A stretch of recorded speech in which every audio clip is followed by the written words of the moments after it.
Halo Primo CS, masih ketemu gue lagi dengan Norman Pulungan dan Akbar Raffi. Kali ini gue mau kasih lihat perbedaan dari dua keyway yang sudah kita rubah, medium change dan major change. Jadi supaya Primo CS ada sedikit view gambaran, kalau ini begini, kalau itu begini, kalau begini, kalau begitu ya. Nah, sebelum gue jelasin itu semua, jangan lupa dulu dong untuk like, komen, share, sama subscribe Primo 16 Garage. Oke, sebentar lagi cus.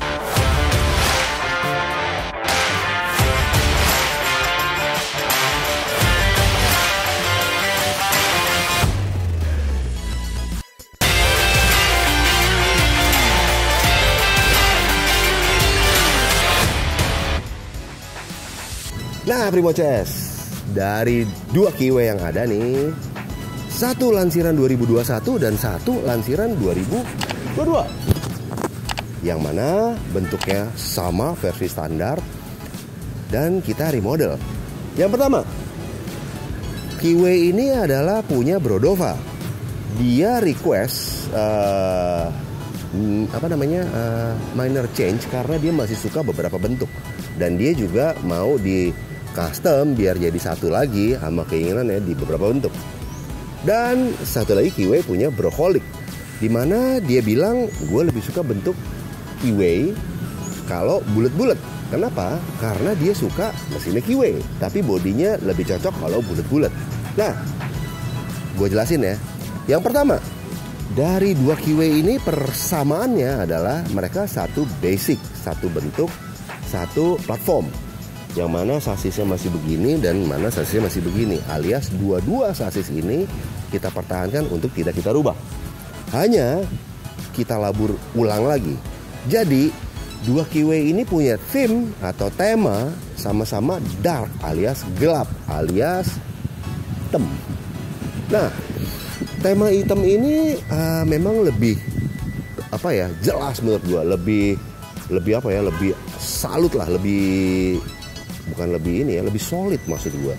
Jadi memang banyak orang yang suka motor itu, apalagi cowok masuk ke dunia custom, semi custom, dia juga tetap suka warna hitam. Memang warna hitam nih nggak lawan deh ya, keren gitu.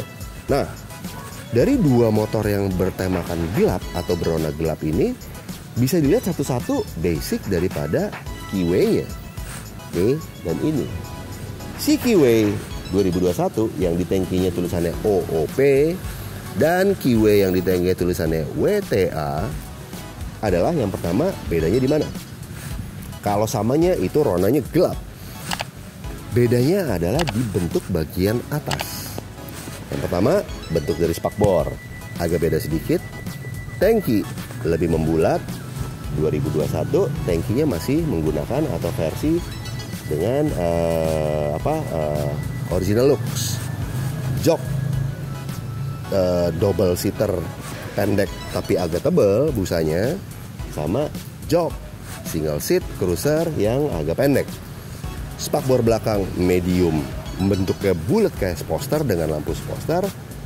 Dia masih bentuk aslinya yang agak boxy, tapi kita cat lebih hitam semua alias tidak ada warna lain lagi. Nah, dari kesamaan yang dua motor ini, apa yang dia sama ya? Karena dua-duanya kita buat dia harus terlihat lebih kekar. Persamaannya adalah dua-duanya ini kalau diperhatiin spek bannya kita gedein dua-duanya. Jadi gede supaya tampilannya lebih kekar. Karena mesin 2 silinder 250 konfigurasi V-nya menurut gue masih mumpuni atau masih asik, nggak terlalu terpaksa banget atau nggak terlalu bekerja keras. Kalau dia dipakai untuk jalan harian santai atau sedikit digeber masih cus, masih ciamik, jadi nggak kedodoran banget gitu. Nah, ban depan kita sama nih, kita pakai spek dari ring 16 dengan lebar 140 nih maupun itu sukses bikin tampilan depannya kelihatan lebih keker gitu.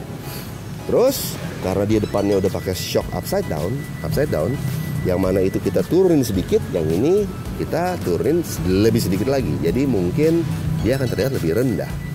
Terus hampir samanya adalah stang, dua-duanya kita pakai model cruiser ya, dengan racer yang memang menurut gue sih enak untuk dipasang di keyway.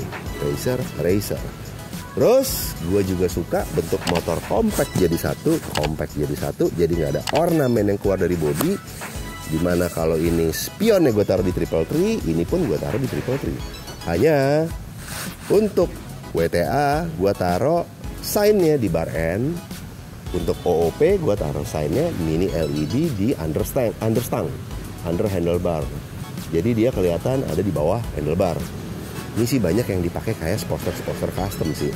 Pertama dia kecil, lampunya terang, bentuknya juga oke, memang kualitasnya cakep punya. Nah, dari kedua ini pun sama-sama kita labur dengan warna hitam di mesin. Karena Kiwi datangnya itu lahirnya ini chrome, itu chrome, ininya silver, yang mana kita hitam-hitamin semua. Cover ini hitam, ini juga hitam. Dan gua sebagai instalator sama modifikator juga builder, gua lebih suka pakai footpack sama nih. Ini tetap substitute daripada motor punya Harley sih yang biasa kita pakai. Karena ini banyak anak Harley yang pakai. Tapi sekarang udah banyak kok yang pakai. Bentuknya gede segini. Terus dia ada rubber berjejer. Jadi untuk reduce si vibrasi enak banget. Terus ditaruh kaki juga enak karena dia bisa di setel posisinya di baut samping. Itu kaki kita mau gimana. Jadi dia adjustable. Itu. Terus yang asik juga dari motor, contoh yang motor ini ya, karena dia single seat, ini kita pasangin dia bracket side back, sama side back model kotak, itu side back model bulat. Nah, sedikit lagi perbedaannya adalah yang paling jelas bentuk knalpot itu dan ini. Dua-duanya punya muffler di masing-masing silinder, 2 di sini dan 2 di sini. Yang mana ini model free flow dan dia garisnya miring. Ini aftermarket dibeli sama Brodova dari satu buah garage atau satu buah penyedia custom part. Tapi bentuknya kita edit lagi sedikit karena dari positionnya Brodova lebih suka dengan model seperti ini. Dan kalau ini Primo Garage bikin dia lebih turun ke bawah supaya bentuknya segaris, biar ngisi dia satu buah bentuk garisan jadi satu kesatuan kayak gini nih. Nih, tuh, sini. Sementara punya Brodova 2 numpuk, ada garis potong miring begini, straight gitu. Nah ini adalah satu buah ornamen atau bentuk part di knalpot motor yang mana dia punya esensi membentuk yang nggak beda-bedain masing-masing motor. Jadi khasana masing-masing motor tuh bener-bener berbeda gitu. Antara motor WTA juga sama si OOP. Tapi dua-duanya punya karakter suara yang juga bisa kita beda-bedakan. Ada yang suka lebih keras, ada yang suka lebih bulat, ada yang suka lebih ngebas. Bahkan ada yang sama sekali kalau bisa nggak ada suaranya. Jadi itu lebih PR menurut gue. Karena kita harus bikin ini itu yang panjang, yang tebel. Dibanding semi free flow atau free flow banget. Nah, gue mau kasih denger ya suaranya ya. Yang pertama, WTA. Jadi ini bener-bener Primo CS bisa pakai yang mana suara knalpot sesuai keinginan dari Primo CS. WTA yang pertama. Kontak, hidupin. Dia punya apa ya? Karakter suara lebih bulat, lebih ngebas. Menurut gue mungkin lebih berwibawa sedikit, tapi tidak terlalu keras sih. Keras juga dibanding standar ya. Tapi maksud gue dibanding sama motor-motor custom yang benar-benar free flow, ini jauh lebih halus gitu. Jadi maksud gue masih enak. Gue gas ya.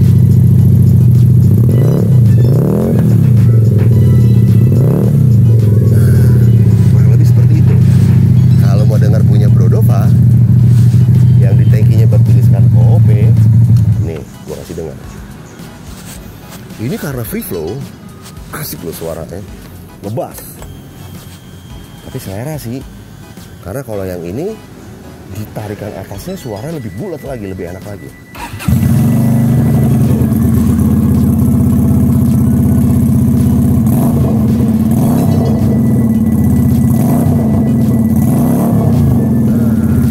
Kurang lebih seperti itu.